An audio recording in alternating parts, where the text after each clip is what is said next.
teknologi. Menggunakan teknologi karena kan sekarang mereka menggunakan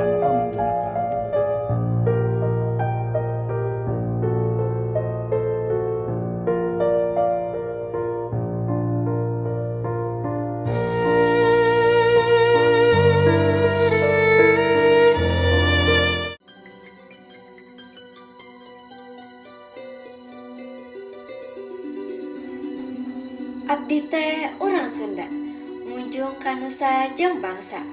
Ieu biantara bae dibuka, mugia aya mangfaatna. Assalamualaikum warahmatullahi wabarakatuh. Mangga urang sami-sami panjatkeun puji sareng syukur ka Allah Subhanahu wa taala nu di mana dina dinten ieu kasempatan ieu urang sadayana atos dipasihan kasempatan kempel sareng dina kaayaan sehat walafiat. Wilujeng enjing salam hormat ka Bapa sareng Ibu guru anu dipika hormat sareng rerencangan sadayana anu dipika cinta. Nepangkeun sim kuring Seica Mandia Zahra anu tiasa disebat Seica. Kuring ayeuna ngalaksanakeun tugas salaku ketua OSIS di SMA Negeri 3 Bandung. Dina kasempatan ieu abdi bade nyangakeun biantara ngeunaan ngajaga budaya Sunda. Rerencangan sadayana urang Sunda mibada budaya anu luhung tur dijaga. Basa Sunda, aksara Sunda, kesenian anu sadayana tos jati diri urang sadayana.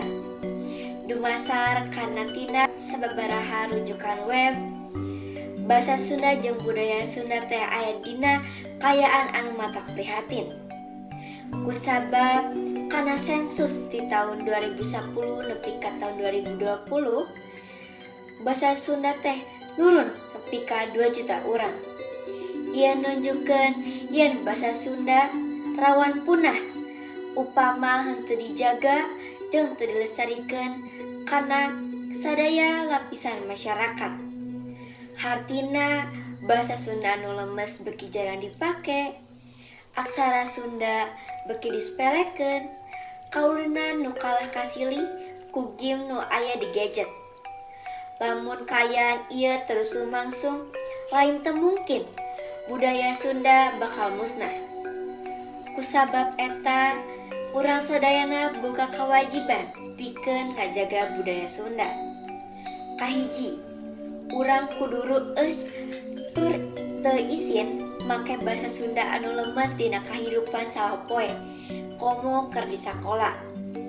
Kadua, urang tiasa ngiluan kagiatan seni Sunda kawas main angklung, pencaksilat, atawa nebang pupuk. Katilu, urang kudu nyebarkeun budaya Sunda ka masyarakat, boh di sakola, boh di masyarakat, atawa boh ngaliwatan media sosial. Lamun urang ngajaga budaya sorangan, budaya Sunda moal leungit di zaman. Sabalikna, bakal terus hirup tur diteruskeun ka generasi kaharep. Kukituna sim kuring salaku ketua OSIS, hayu sami-sami urang ngajaga jeung ngalestarikeun budaya Sunda. Sareng urang kudu reueus parantos janten dina urang Sunda. Pamungkas tangtos bae dina lumangsungna ieu kagiatan. Seueur keneh kakiranganana, kukituna hapunten anu ditedah henteu hilap sim kuring ngahaturkeun nuhun ka Bapa sareng Ibu guru anu parantos ngaping sareng ngabimbing sim kuring saparakanca. Aya wayang di balek ditonton ku emak-emak. Urang Sunda kudu hade basa Sunda jeung budayana nu utama. Wassalamualaikum warahmatullahi wabarakatuh.